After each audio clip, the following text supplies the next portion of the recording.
Are you quite done yet? Or is your incessant humming of vital import to the vitality of our new firewalls? Oh, sorry. Am I interrupting you from Admiral What's-His-Face's lecture?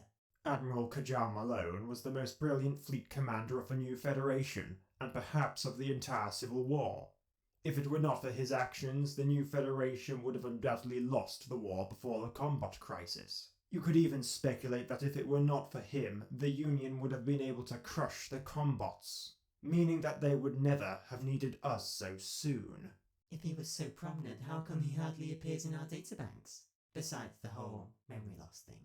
History is written by the victor. His campaigns across Union space was ended in the battle for Nexi. The battle was such a disaster, not only was he killed, but the successes of his campaign were discredited. And with the Union being the closest thing to our victor in the following years, and most of our human survivors being Unionists, there isn't much history written of the new Federation that is good. What side would you have fought for? If you were human and had a choice, obviously. From a purely military perspective, the Union without question. The new Federation was deluded to bet on the support of non-founder nations. They thought their uprising would spark a sort of domino effect of rebellions against the Council, and maybe they could have if they had done things differently.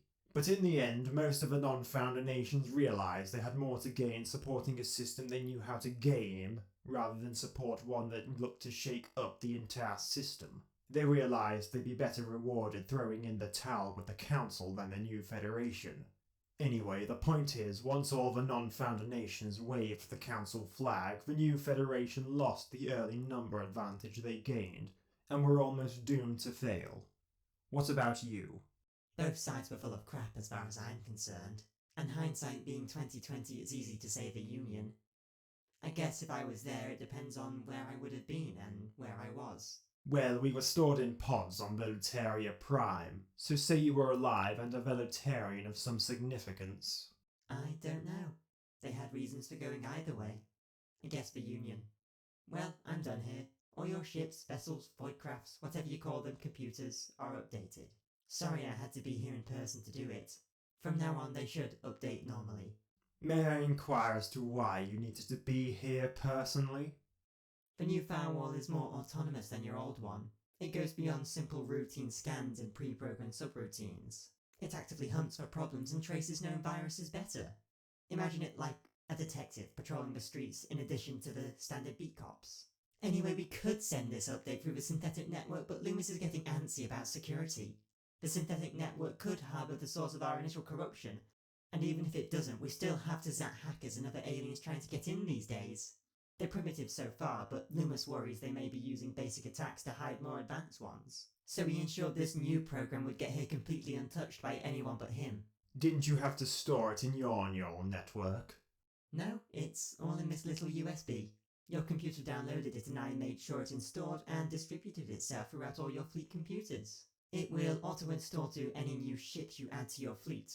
Oh, and when I say it should update itself, I mean it does minor updates itself. But any major changes you'll need specialised technicians to oversee. And any massive updates will need a USB all the way from the facility again. Compartmentalizing, are we? Until Loomis finds this bug, or error, or virus, that's the way it will be. Not efficient time-wise, but it's more secure. I also get out of the facility more often, which is nice. You don't like it down in the largest and most advanced facility left by the human race? I've been active around 30 years straight.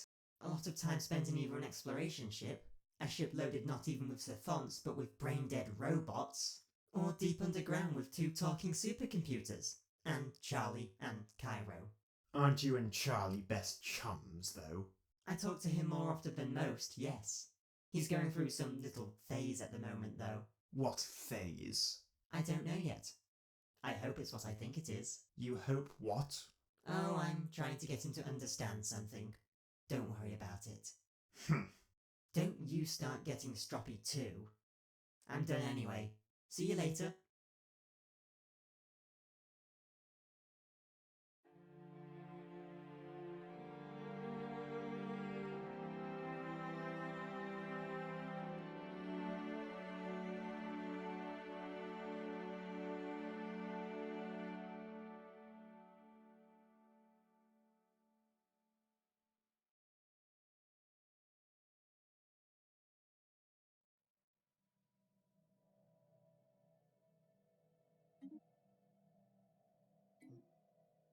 After finding an adequate resolution to Savant 1P1's situation, we return to business as usual, though we'll also be using our ample processing power to assist our scientists with complex calculations. Less time spent crunching numbers means more time spent making progress after all. And with progress already going smoothly, we should hopefully soon see ourselves pull ahead of our rivals. While our research front is covered for now, we've also made another step up in our military. Starbases are recognised as incredibly useful structures due to their versatility. They can be used for a variety of civilian or military applications. Being so useful, it makes sense to increase the edge they already give. So what weapons they do have been moderately improved for if we ever wish to use them as border defences.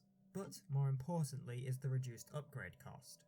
After several redesigns, we found ways to fit the more bulky equipment into smaller spaces, and in some cases we've even discovered ways of just making the usually bulky equipment smaller, which saves on construction costs.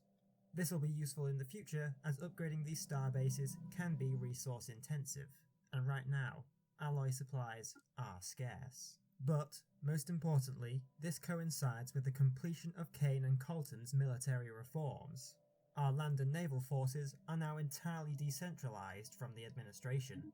Where before Quartus had to directly oversee every aspect of the military, there are now entire cores of Savant administration buildings and logistics centres overseen by other Savants higher up their respective chains of command, with the top of those command chains being Kane and Colton. Quartus does still control the military, it's just more of an indirect control through Kane and Colton, and if he ever wanted to, he could take direct control.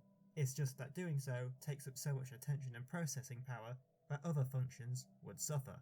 In fact, our administration has already grown so large that even Quartus was beginning to find himself overstretched. So with the military now no longer taking up his attention, he is able to effectively administrate once more.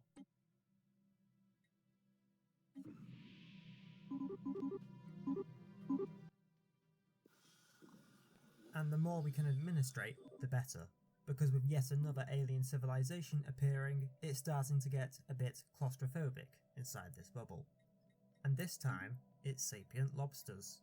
Like every other nation we've seen so far, they already know some human languages, after studying ancient human records, though in their case they are only able to understand it. They do not have the vocal cords needed to even vaguely resemble human speech, and thus they needed more advanced translators to speak to us. The Zaxoid Triad is a fanatical collective of zealous Zaxoids. It appears that around 50 years ago they overthrew their previous government in a violent, seemingly religious war. Their fanaticism aside though, the Zaxoid are the fourth species we've seen that appear related to creatures and animals of Terran origin. The Arisians appear to be foxes. The Gargaxton either turtles or tortoises. The Partames are obviously alien and may share some relation to birds from Earth. And now the Zaxoid are eerily reminiscent of lobsters. The Tazat seem to be the exception to this rule.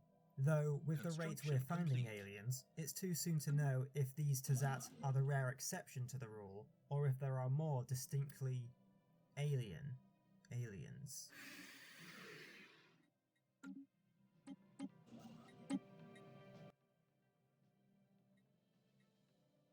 While this may just be an uncanny and coincidental resemblance, all our scientists now find this extremely unlikely. With the recent discovery that the plague virus that almost wiped out humanity has merged with Arisian DNA, Cairo is eager to start delving deeper into their genomes. All the resources and effort he can muster is now being directed to learning the intricacies of alien biology. Since alien biology is a completely new field of science, we're also likely to discover other useful things along the way. So it's bound to improve all aspects of biological science, and will likely have uses decades, or even centuries, into the future.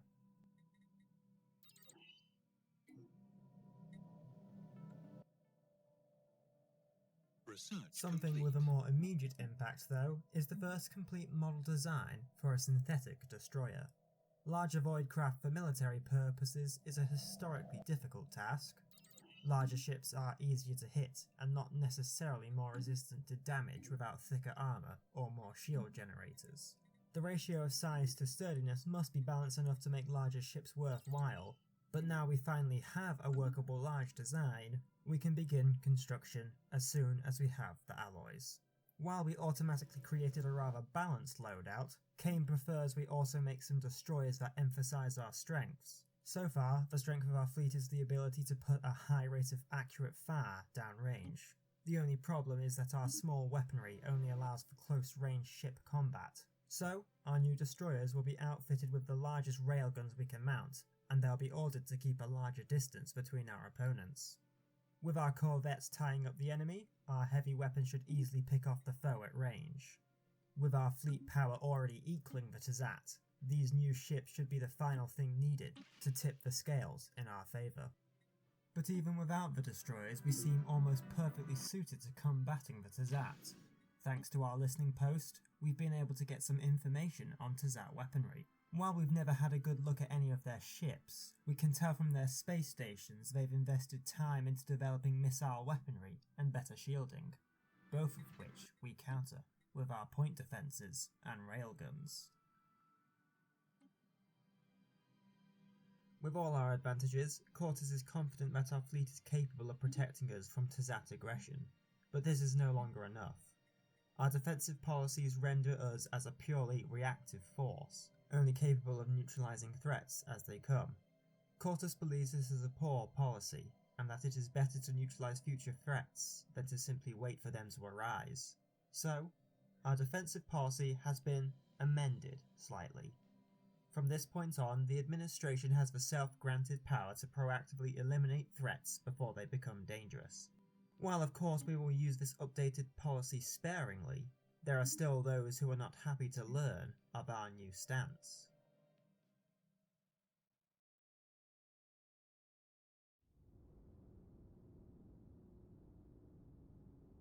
Your Wiseness, I understand your concerns, but our extrapolations are accurate above a threshold of high probability.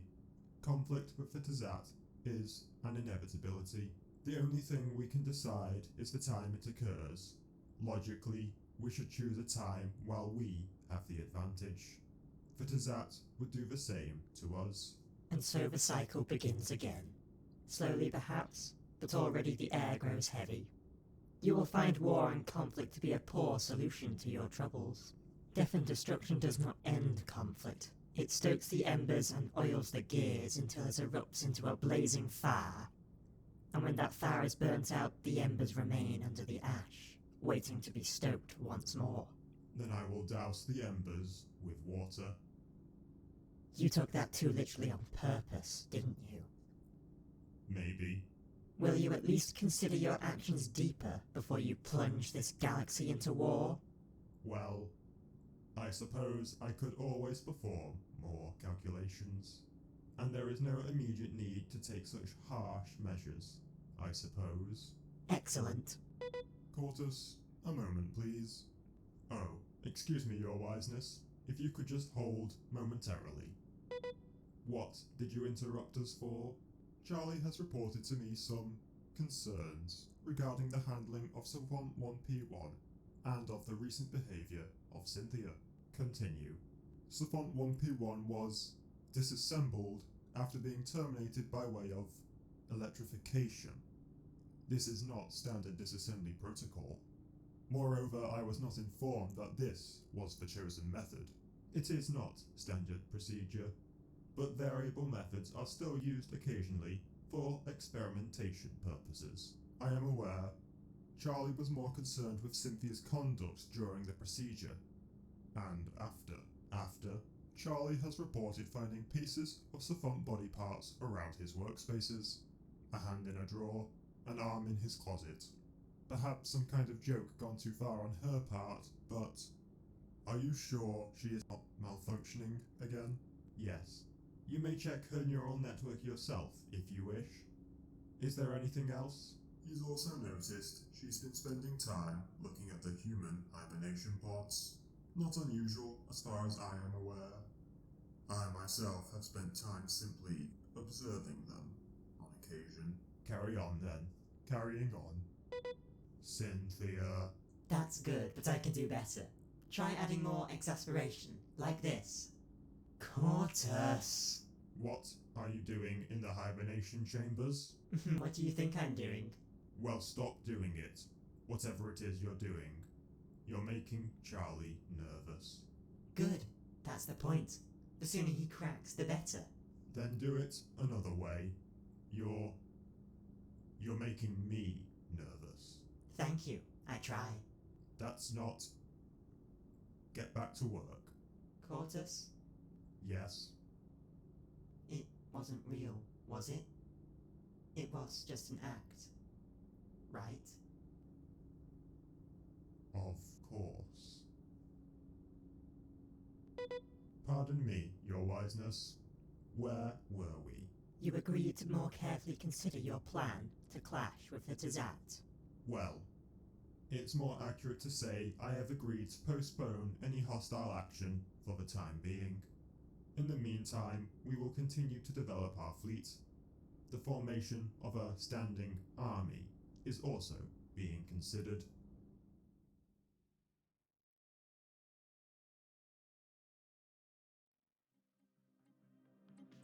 So, though we won't be taking any immediate action against the Tazat, we still have plenty of things to keep us busy, such as trying to keep track of all the new alien nations popping up around us.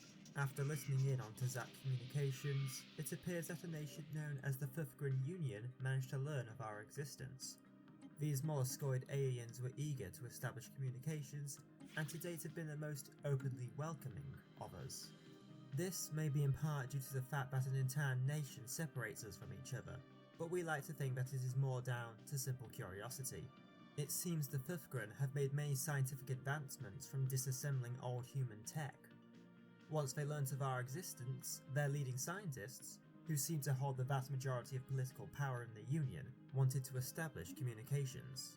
It became rather obvious as time went on, though, that they were more interested in our technology than us, and were obviously disappointed when we refused to donate synthetic bodies to science. They're still optimistic though. They even revealed to us the location of an old human gateway. These gateways were relatively new designs and one of the last great achievements in space travelling technology before the Civil War. Though a substantial amount were built, very few were completely finished, and most were destroyed in the Civil War. And since then, many more have undoubtedly fallen apart without humans to maintain them. So the fact that there are any left at all is a small miracle. Right now we don't have the tech to repair them, let alone reactivate them. It's so advanced, it's quite strange the humans managed to build them at all. But anyway, if there's more of these gateways in our bubble, then they may have useful future applications. But until that future arrives, we have to focus on the present. It's come to Cortus's attention that in an intergalactic community, he cannot go around striking at threats as he pleases. To justify any action against the Tazat, we now need clout. Political clout. In the eyes of the intergalactic community, we can't go to war just because our calculations say it is a good time to do it. We need justification. Claims. Finding excuses or evidence that satisfies the community takes time. Fortunately, we can speed up the process. By declaring certain species or nations as threats to our administration, our desire to secure ourselves seems more justified. So nations of little consequence to us will be labelled as such threats. We really don't have anything against them, but for the good of mankind, now we do. As a side note, this means we can't afford to bog ourselves down in defensive pacts.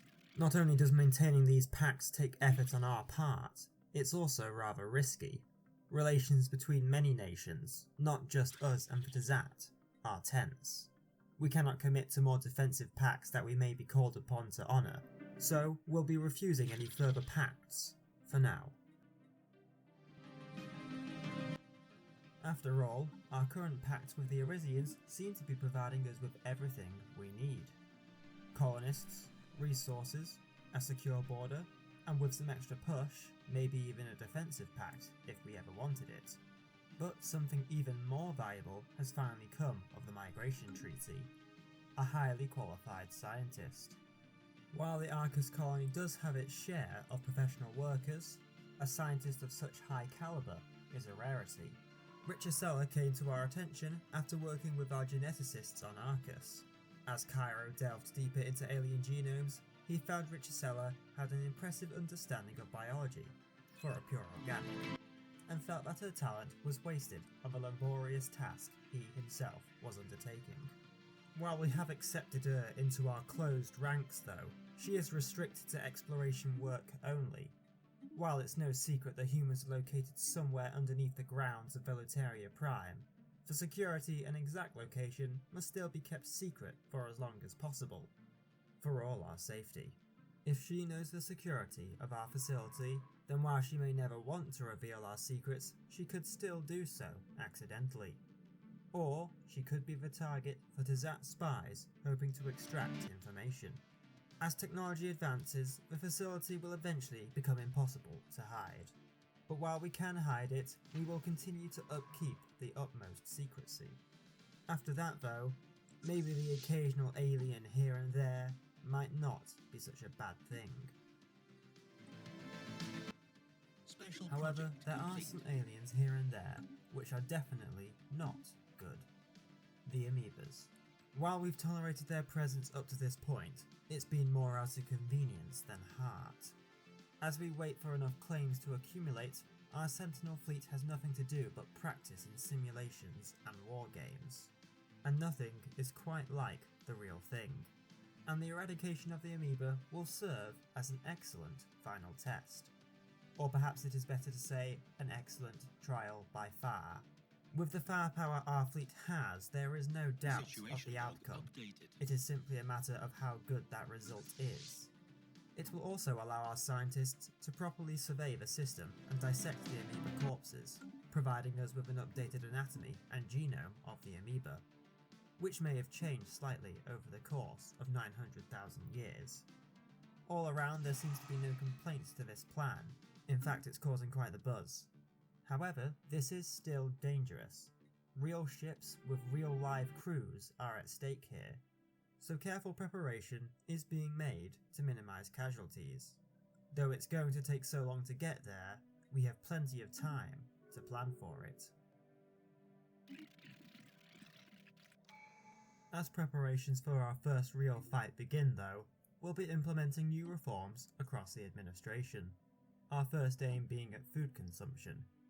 By improving the nutritional and energy value of our food, our savants will not have to eat as much to create the energy they need to function. While some may still choose to eat more or less out of choice, it makes the food we produce go that little extra mile. We'll also begin encouraging savants to eat less through newly created media outlets. Apparently, the savants have reached a point where they've created their own news networks and entertainment shows, so we can use these mediums to carry out our messages in a natural, non-intrusive way, like through adverts and posters. This is easier and far more effective than attempting to change savant behaviour at the programming level, which savants are not even allowed to do. This more natural method has the added bonus of working on non-synthetics as well. After all, the Arisians do have their own media outlets and entertainment shows, which we can put our own advertisements in.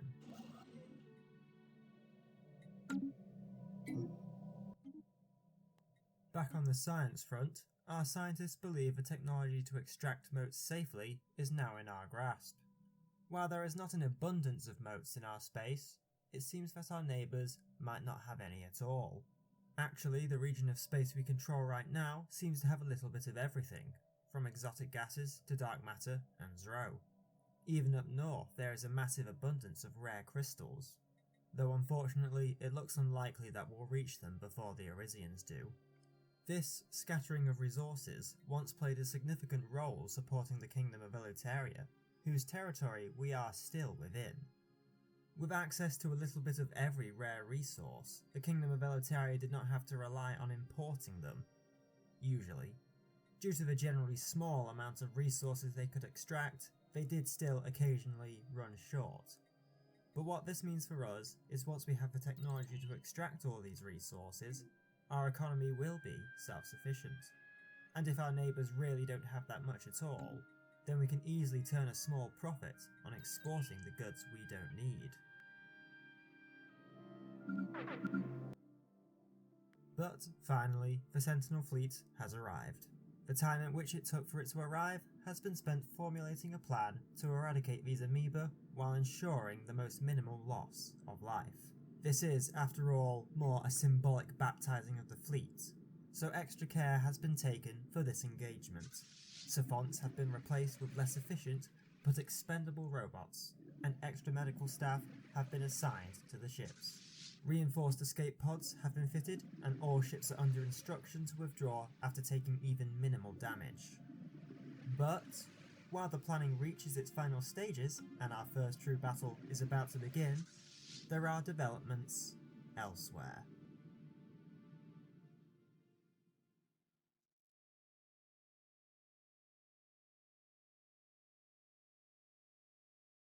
Hello, welcome to Yosef Border Control. Identification, please. Here you go. You do not appear in our database. Is this your first time within the administration? Yes, it is. I'm moving to the Arcus colony. Are you aware of the Arcus shootings? If so, knowing this, do you still wish to move to the Arcus colony? Yes. Why do all Arisians answer so simply? What? Your answers. They are simple and concise. No elaborations or reasons unless asked. No jokes or attempts at small talk. Highly unusual of sapient beings. You mean you're capable of understanding more than just simple answers? Yes.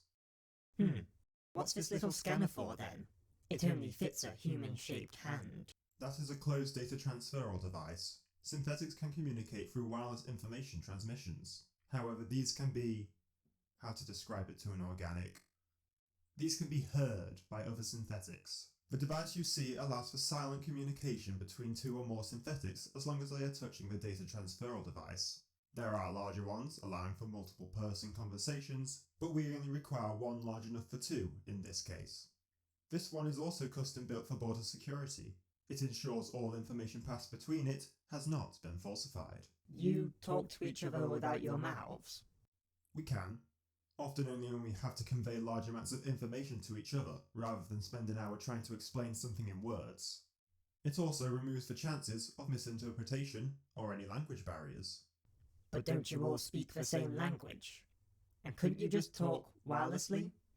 Humans were multilingual, so we have randomly selected primary languages. However, we can speak and understand any known human language. We often speak in our primary language between each other, and we automatically translate the other language to our own primary language in our heads. However, around organics such as you, we will speak in whatever human language they know. If they know one, that is. Arisians commonly know Swedish, for Tazat a combination of German and Russian, the Gargaxton know many but will commonly use Mandarin, and yes, we could just talk wirelessly, but we run out of things to say in seconds, and we enjoy conversation as much as any organic. Only because you are programmed to enjoy it, though. I bet you could disable that desire. Only in the same way that removing the ability for a human brain to release dopamine could disable some of their desires. You could do it, and it would remove the satisfaction of any activity that released dopamine. Anyway, please face the scanner. Okay. No weapons, contraband, or diseases. Good. Entry approved. Next. 19J47. You can go home early. But the Tazat ambassador is next in line. We can't close this checkpoint now. We're not closing, Montez. Special request from a higher up on Velotaria Prime somewhere. Don't know who, but it all checked out. You're still getting paid for a full shift, so don't worry about your pay. Right. Hey, you used my name. Getting soft on me, Edvin? Oh, shut up, 19J47. Go home. Alright, this checkpoint is yours. Whoever you are. Going. Next. Finally, aren't machines meant to be more efficient than humans?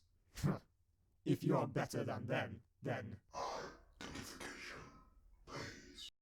Oh, look at your face. You don't even look like one of them. Good. Disgusting, soft-fleshed, hairless freaks, upset appetite. Ambassadorial documentation, please. Here is paper and here are my tags. Why you even still use paper, you idiots? Writing crap down takes time. You even wanted my signature on paper. Reason for visit. You know reason you invited us to talks. Ah, perhaps you are just lackey who does not know these things. That is okay. It is good to finally have chance to talk fully about future. Generalissimo can be so heavy-handed sometimes, it is wonder we keep him from starting a war. Oh, we do know why you're here. We just had to make sure. Would you like to hear a joke about paper? No. Good, because honestly, it would have been quite terrible. Huh? What?